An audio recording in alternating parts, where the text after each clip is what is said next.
subscribe our channel for next. Krishna भोजिबार तर संसार आइलो मिछा मायाय বৃক্ষ হয়ে বৃক্ষ শুভ হইল তাই মিছা মায়ায় আমরা আবদ্ধ হলাম প্রত্যেকটি জীব এই মায়ার কবলে আমরা পড়েছি ছেলে পুলে ঘর সংসার টাকা পয়সা নাম যশ খ্যাতি নিজের মনুষ্যত্বের পর্যন্ত বিসর্জন দিয়েছি রাধে রাধে এই আমাদের মতো যারা ভাগবত কথা বলে বাবা তাদের এমন অবস্থা এমন মায়ার কবলে পড়েছে তারাও মনুষ্যত্বকে হারিয়ে ফেলেছে আপনাদের মতো সংসারজীবী মানুষ সারাদিন সংসার ধর্ম পালন করে তাদের মনুষ্যত্ব তো বিসর্জন হতেই পারে যাদের মুখে এত বড় বড় কথা যাদের মুখে এত বড় বড় কথা বিসর্জন তারাই নিজের মনুষ্যত্ব থেকে বিসর্জন দেয় এসে ভক্তমণ্ডলী আর ভক্তিমতী মায়েরা এসে ভক্তমণ্ডলী আর ভক্তিমতী মায়েরা দেখুন এই মনুষ্য জন্ম সেদিনই সার্থক হবে দেখুন এই মনুষ্য জন্ম সেদিনই সার্থক হবে যেদিন আমরা সাধন ভজন করতে শিখি যেদিন আমরা কৃষ্ণের ওই অপরূপ রূপ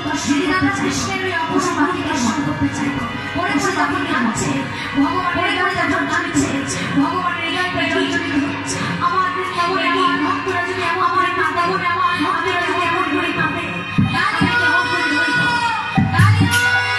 এই রাত্রিবেলাতে এখনো ভোর হয় নাই মানে আজকে যে সময়টা বাবা এখনকার সময়টা ভোর হয়েছে কি হয়নি গভীর রাত্রি মধ্যরাত্রি এই রাত্রিবেলাতেই আমি প্রতিজ্ঞা করলাম যে কাল প্রভাত হতে না হতে মানে কালকে সকালও হতে দেব না তার আগেই বৃন্দাবন থেকে আমি কালীনাথকে তাড়াবই তাড়াবো প্রতিজ্ঞা যেই না করা কাজ শুরু ছলনাময় গোবিন্দ ছলনা করে মাকে জাগালেন ছলনা করে মাকে জাগালেন মা চমকে উঠল গোপালকে যেই না কোলে নিয়েছি গোপালকে যেই না কোলে নিয়েছি গোপাল আমার করেছে কি যশোমতী মায়ের গলাতে জড়িয়ে ধরেছে যশোমতী মায়ের গলাতে জড়িয়ে ধরেছে বসিয়া কি হচ্ছে বসিয়া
না রে বাবা যাস না কত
বাবা বেশ বেশ তুই যখন বসতে যাবি বাবা তুই যখন বসতে যাবি বাবা সাজিয়ে আর তোর মনের মতো করে সাজিয়ে কাঁদতে গোপালকে সাজাচ্ছি কাঁদতে কাঁদতে গোপালকে সাজাচ্ছি আমার মায়ের একটু ধরে দেবে আমার মায়ের একটু ধরে দেবে গোপাল আমার সাজবে আর সে একটু ধরে দেবে সাজবে সুন্দর করে সাজবে সাজাইছে সাজাইছে ও মা ও মা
ভগবান আমার ঘরের ছেলে সে কিভাবে ভগবান আমার ঘরের ছেলে ভগবান আমার আপন ভাই ভগবান ভাই ভগবান আমি ভালো না বাঁচতে পারি ভগবান ভালো না বাঁচতে পারি ভগবান বৃন্দাবনের ভক্তটা ঠিক সেভাবে ভালো বৃন্দাবনের ভক্তটা ঠিক সেভাবে বলে করে নিয়ে যশোমতীর মনে করে নিয়েছে একটি তোমার মনে করে ভগবান একটি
যতক্ষণ তুই বসে থাকবি যতক্ষণ তুই বসে থাকবি ততক্ষণ তুই বেরিয়ে যাবি রাত্রির শেষ ভোরবেলা রাত্রির শেষ ভোরবেলা শুরু হওয়ার আগে দিনের শুরু হওয়ার আগে একটি সুরে একটি রাগের মধ্যে দিয়ে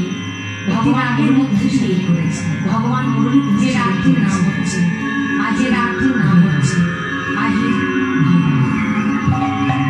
দুঃখের বিষয় কি বর্তমানে আমাদের ঘর থেকে গান বাজনা নেওয়াটা একদম নষ্ট ঘরে ঘরে দামি দামি মোবাইল ফোন পাবে ঘরে ঘরে দামি দামি মোবাইল ফোন পাবে কিন্তু ভালো একটা হারমোনিয়াম মাস্টারমশাই বা শিক্ষককে এনে কেউ মাস্টারমশাই বা শিক্ষককে এনে কেউ এই গান এই সঙ্গীত আমাদের এই গানের সম্পদ আমাদের ভারতের আমাদের হৃদয়ের সম্পদ বিদেশিরা এসে আমাদের দেশ থেকে বিদেশিরা এসে আমাদের দেশ থেকে শিখে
প্রেম কখনো সেই কৃষ্ণ প্রেম কখনো মায়া করে ভেসে ওঠে। আর সেটাই রবি মাখন, আনন্দেই রবি মাখন, আনন্দে ভগবান আমার হরি বল, হৃদয় বল হরি বল।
তখন সে মারবার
গভীর জঙ্গলে কোথায় যায়? তাই তো এই গভীর জঙ্গল খুঁজতে খুঁজতে খুঁজতে খুঁজতে সেই আলোর চোখে পড়ে সেই দেখাটা করে ছুটে গিয়ে দেখাটা সেই পাতার ঘরে ঝড় বৃষ্টির মুখে একটা শিখাটা নড়ে চলে না, শিখাটা নড়েও না চলে। সেপাইদের তো মাথায় হাত, সেপাইদের এত ঝড় বৃষ্টিতে যেখানে গাছগুলো ভেঙে ভেঙে পড়ছে, এই পাতার ঘর সে দাঁড়িয়ে আছে, আবার প্রদীপের আলো সেটাও জ্বলছে, তাও স্থির, কি করে সম্ভব? আরো সামনে এগিয়ে গিয়ে দেখে সেখানে একজন ধ্যান করছে। একাদশী এমন ধ্যান যে সারা শরীরটা যে পোকাতে করে করে খাচ্ছে সেদিকে ভক্তি চিৎকার করে ডাকছে, মহারাজ আমাদের মহারাজ বৃষ্টিতে ভিজছে গো, ও ঋষিবর একটু জায়গা করে দাও, আমাদের মহারাজের বড্ড বিপদ, আমাদের জন্য একটু জায়গা করে দাও। কিন্তু ঋষি ধ্যানে ডুবে যাচ্ছে। ও এমনটা জাদু করে কৃষ্ণ না ভাবে ভাবে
খবর দিল। রাজা বলল ঘর ছাড়া করে দাও, ওই ঋষিকে ঘর থেকে নামিয়ে দাও, পায়ে দড়ি বেঁধে ঘষটাকে টেনে ফেলে দাও, ঘর পরিষ্কার হলে আমি রাত কাটাবো।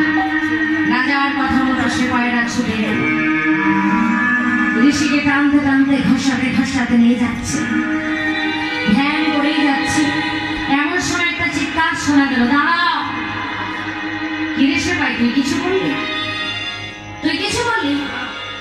সেপাইরা নিজেদের মধ্যে যখন তুমুল ঝগড়া শুরু করেছে, এমন সময় গলা পচা দেহটার থেকে শব্দ বেরিয়ে এলো, আমি বলেছি। ও ঋষিমা, তুমি কানে শুনতে পাও, মুখে বলতে পারো? বলছে প্রয়োজন না হলে আমি তো কথা বলি না। ঋষিমা, তোমার কিসের প্রয়োজন গো?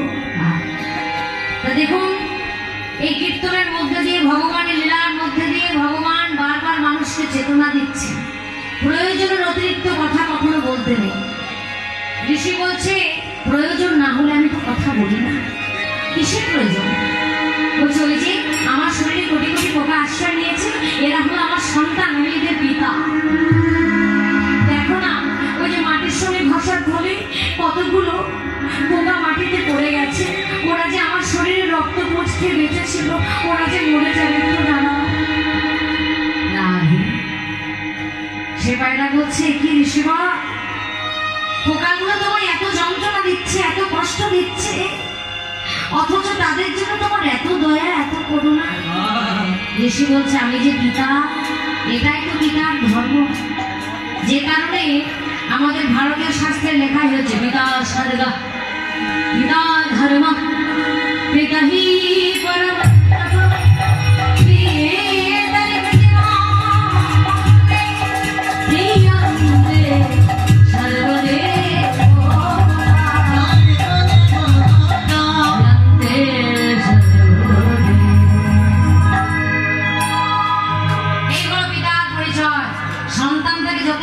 দেখ না কেন, সন্তানের কখনো অমঙ্গল চায় না। এই হলো সেই ভারতবর্ষের মাটি, যেখানে মা বাবা ঋণ কোনো জন্মে কোনো ছেলে শোধ করতে পারে। পোকাগুলো অঙ্গে তুলে নিল, দেহটাকে টানতে টানতে ফেলে দিল, ঘরটা পরিষ্কার হলো, রাজা রাত কাটালো। রাত্রি শেষ হয়ে রাজপ্রাসাদে ফিরে যাওয়ার পর অসহ্য পেটের যন্ত্রণা। রাজা চন্দ্রধ্বজের চিৎকার শুনে সবাই ছুটে এলো। কত কত চিকিৎসা, কত ঔষধি, কত মধ্য, কোনো কিছুতেই কাজ হলো না। শেষে গিয়ে রাজা মনে মনে ভাবছে, আমার এমন যখন পেটের যন্ত্রণা, আমি তার পারে বাঁচব না। শুনেছি তাকে ব্যাকুল হয়ে ডাকলে সে নাকি সাড়া দেয়। তাই রাজা ঘরের ভেতরে গিয়ে দরজাটা বন্ধ করে ব্যাকুল হয়ে এক মনে এক প্রাণে ভগবানকে ডাকতে লাগলো, প্রভু হে,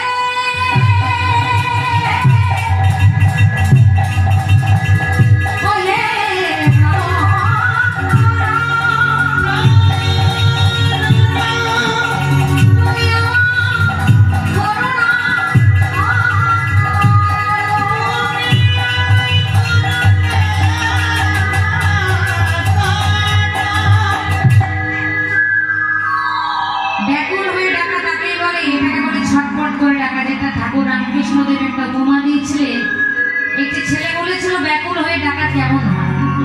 তাকে হাত ধরে টেনে নিয়ে গিয়ে কানা কানা ভর্তি পুকুরের জলে ঠেলে ফেলে দিয়েছিল। জানতো ছেলেটি সাঁতার কাটতে জানে না। যখন ছটফট ছটফট করে জলে ডুবে মরতে চলেছে, এমন সময় ঠাকুর তার হাত ধরে তুলেছিল। বলেছিল, হ্যাঁ রে বেটা, ওই কেমন লাগছে জলের তলায়? ছেলেটি বলেছিল, ও ঠাকুর, জলের তলায় যে কি ছটফটানি, কি ছটফটানি, প্রাণটা এই যায় আর এই যায় আর জলের তলায় যে ছটফটানি, প্রাণটা এই যায় এই যায়, এটাকেই হলো ব্যাকুল হয়ে ডাকার একটা রোগ। তোরা যদি এমন করে ছটফট করে ব্যাকুল হয়ে আমার মাকে ডাকতে পারে, সে সাড়া দেবে। তো ব্যাকুল হয়ে ডেকেছে রাজা চন্দ্রধ্বজ, মৃত্যুর সময় এসে পড়েছে। তাই নারদ মুনি ছুটে এসেছে। রাজা, তুমি যদি বাঁচতে যাও, যাও মানস সরোবরে। সেই মানস সরোবরে গিয়ে দেখবে দুটো রাজহাঁস চড়ছে। যে কোনো একটা হাঁসকে ধরে কেটে তার রক্তপিত্ত যদি সেবন করতে পারো, তোমার পেটের যন্ত্রণা সেরে যাবে। সেই রাজহাঁস দুটোর নাম হলো, একটা বিবেক, একটা বৈরাগ্য। এই হলো মানস সরোবর, যেখানে বিবেক বৈরাগ্য রূপী হংস বিচরণ করছে। গুরু কৃপা যদি কোনোদিনও হয়, তবেই সম্ভব হবে, না নচেত সম্ভব হবে না। রাধে রাধে। সে বিবেক রূপী হংস রাজার হাতে ধরা দিয়ে দিল। রাজা যেই না কাটতে গেল, হাঁসটা চিৎকার করে, মহারাজ, হিংসাকে জয় করা যায় না। তুমি যার চরণ অপরাধ করেছো, তার চরণামৃত পান করো। কি হাঁস, তুমি একটা পাখি হয়ে কথা বলতে পারো? অর্থাৎ বিবেক সাড়া দিচ্ছে। বিবেকের সাড়া পেলে তবে বৈরাগ্যের উদয় হয়, বৈরাগ্য হলে তবে গোবিন্দ দর্শন। এত সোজা বস্তু নয় মা। ভগবানকে ডাকলে কি পাবো? এত কীর্তনের আসর বেড়েছে, কিন্তু ভক্তি পারেনি মা। ভক্তি যেন কোথায় হারিয়ে যাচ্ছে। এটাই হলো সেই কলিযুগ। আমরা এত ঘটা করে পুজো করছি, পাঠ করছি, এত কীর্তন করছি, কিন্তু ভগবানকে ভালোবাসতেই ভুলে যায়, যেটা হলো আমাদের আসল জিনিস। ভগবানকে মন প্রাণ উজাড় করে ভালোবাসতে হবে। সেই বিবেক বৈরাগ্যকে জাগাতে হবে। রাজা হাঁসটাকে ছেড়ে দিয়ে বুঝতে পেরেছে কার চরণে অপরাধ হয়েছে। ঋষির চরণে লুটিয়ে পড়ে বলে, ঋষি, তোমার চরণে অপরাধ হয়েছে, তোমার চরণামৃত আমায় দাও। কমণ্ডল থেকে জল দিয়েছে, জল নিয়ে পা ধুয়ে যেই না সেই চরণামৃত পান করতে গেছে, সেখানে কতগুলো পোকা নড়ে উঠল। না না না না, আমার কোনো ঘৃণা হচ্ছে, আমি পান করতে পারবো। শাস্ত্রে বলে ধানের অর্ধভোজনম, তাই ধান নিয়ে মস্তকে ধারণ করেছে। এমন সময় সেই গলা পচা দেহটা ছেড়ে দিয়ে সুস্থ সবল দেহ নিয়ে অগস্ত্য ঋষি বলছে, মহারাজ, তোমার মনে এত ক্ষমতা, এত বড় অপরাধের ভাগী হওয়ার পরেও তুমি আমার চরণামৃত পান করতে পারলে না।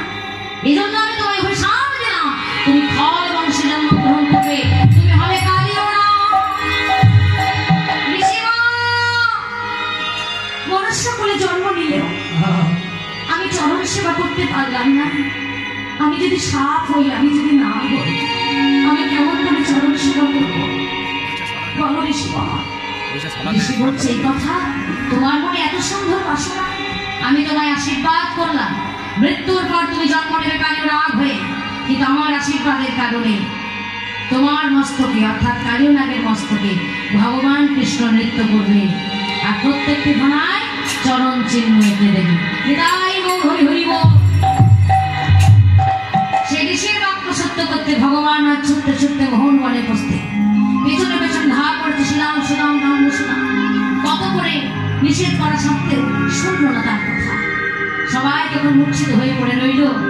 এমন সময় ভগবান সবার গায়ে মাথায় হাত বুলিয়ে সবাইকে সুস্থ করে রেগে গিয়ে বলছে, কালিও তোর এত বড় আস্পর্ধা, তুই আমার শ্রীরাম সুদামকে কষ্ট দিলি, আমার ধেনুবাসকে কষ্ট দিলি, তোকে ছাড়বো না।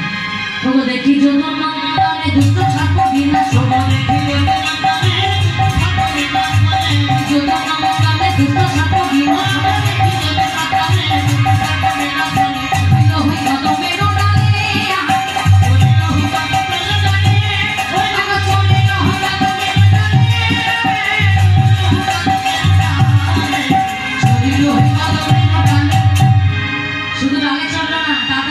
ছোট বুঝলো, মানে ছোট না বুঝলে আবার জলে ঝাঁপ দেওয়া যাবে না। আগেকার দিনে বাবারা খেলাটা খেলতো।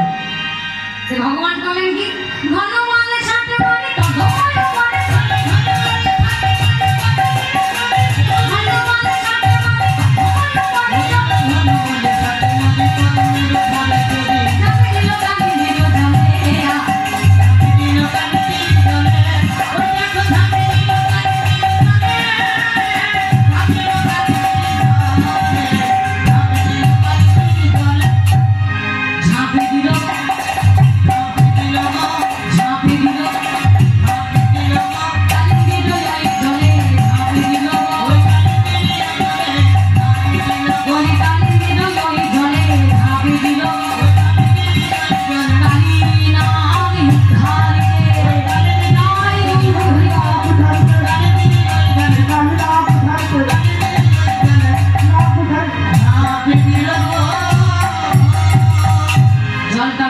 স্থির হয়ে গেল।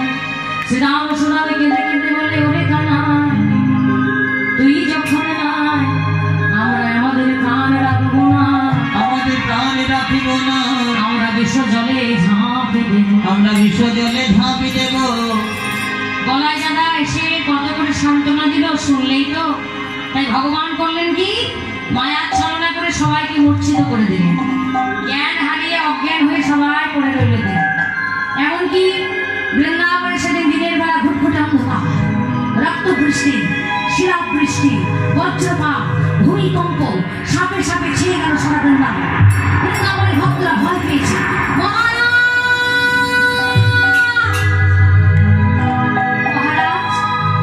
বৃন্দাবনে এমন অমঙ্গলের ছায় কখনো তো আগে দেখি না, কি হলো, কেন হলো? মহারাজ অবাক হয়ে চেয়ে আছে। আমিও তো কখনো দেখি না, দিনের বেলা এমন অন্ধকার, এমন রক্ত বৃষ্টি, শিলা বৃষ্টি, কি হলো?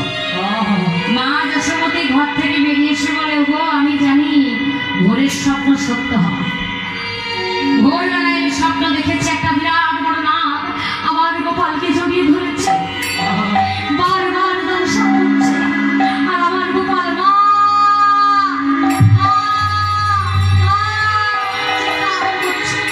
এমন সময় না আমার ঘুমটা ভেঙে গেল। আমি দেখলাম আমার গোপাল আমার কোলে এসে গেছে। জাগালা ক্ষীর সর নবনীত ছানা মটন ভোজন করা, আর শ্রীরাম সুদামের সঙ্গে গোষ্ঠী চলে গেল। আমি জানি গো ব্রজবাসী, ওই মোহনবনের নাম এতক্ষণে আমার গোপালকে শেষ করে দিয়েছে।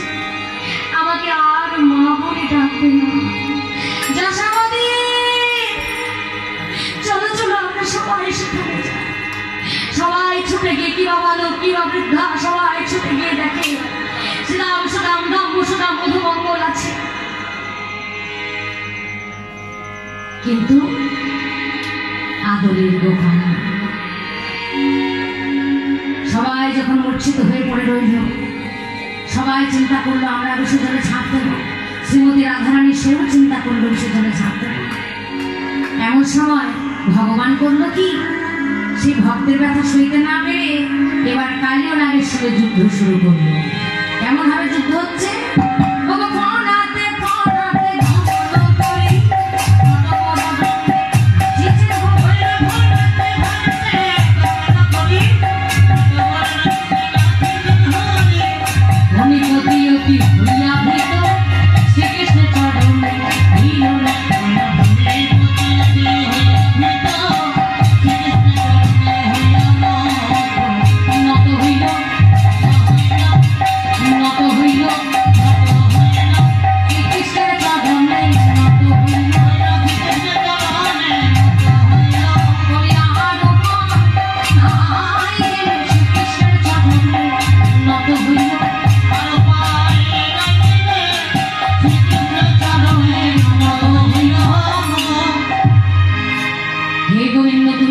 করে তোমার চরণ যখন দিয়েছ প্রভু, চরণ ছাড়া করো না,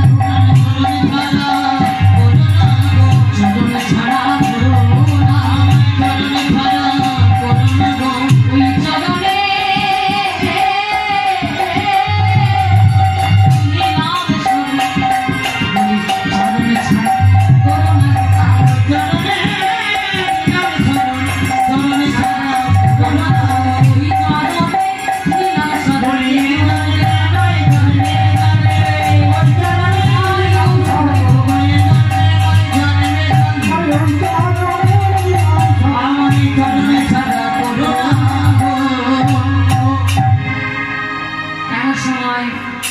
ভগবান সারা গায়ে হাত বুলিয়ে দিলেন আর কালী নাগের মস্তকে চড়ে বৃন্দাবনের সকল ভক্তের মনের ইচ্ছা পূর্ণ করবেন বলে জলের উপরে উঠলেন।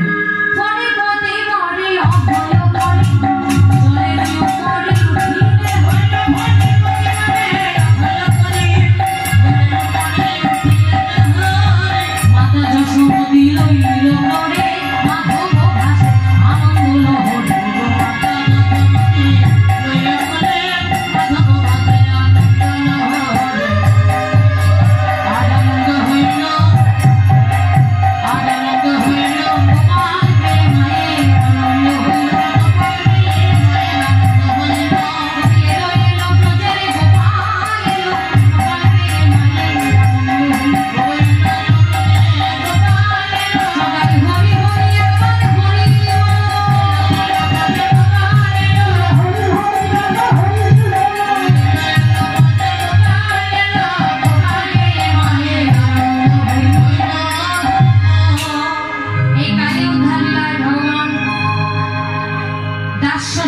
বাৎসল্য এবং মধুর চার রসের ভক্ত সবার মনের ইচ্ছা পূর্ণ করলেন। এমনকি শ্রীমতী রাধারানীর নয়নে নয়ন দিয়ে রাধারানীর সঙ্গে মিলিত হলেন। কেমন হবে?